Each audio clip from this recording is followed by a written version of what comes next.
Kung hindi ko mapasok, hinahanap niyo ako. Di ba? Ngayon mapasok ako, tatanungin niyo ako bakit ako pumapasok. Pati, sir, may kinalaman sa pag... Mr. Presiding Officer, let me also be clear that we will deliver. Hi, sir, kamusta? Sir, kamusta? Sir, anong nangyari? Itong klaseng gobyerno. Ha?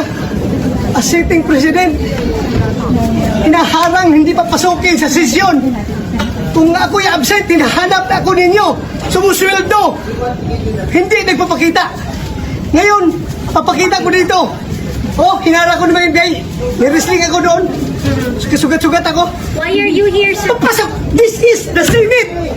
Wala silang respeto sa institusyon ng Senado.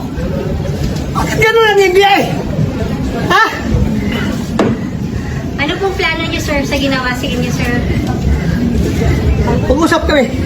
Ano gagawin namin? But why are you here, sir? Bakit po kayo napapasok today, sir? Ay, I'm a senator of the Republic. Kung hindi ko mapasok, hinahanap niyo ako. Di ba? Ngayon mapasok ako, tatanungin niyo ako bakit ako pumapasok. Pati, sir, may kinalaman sa pag-user para makabuo ng numbers. Lahat yan, trabaho ng senador. It's okay. Alam mo, palbang mo na. This is the worst government.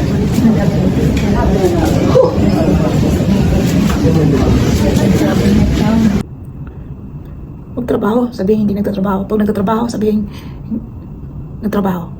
Basta. Ay nako, nakakalito na talaga mga nangyayari sa Pilipinas. Bakit ganoon?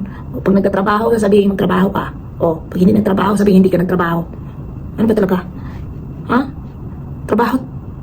Eh, syempre may banta kasi sa buhay niya. Kaya siguro hindi siya pumapasok. Pero ngayon pumapasok, nang tinatanong mo, ba't ka pumapasok man? Bakit ka nandito? Sino ba yung nagtanong na yan? Oh my God. Bakit ka nandito, sir? Ha? Bakit may tatanong bakit siya nandun? Bakit siya dumating? Ay nako, ewan ko sa'yo. Magtatrabaho, syempre. Kaya siya nandyan para magtrabaho. Ay nako.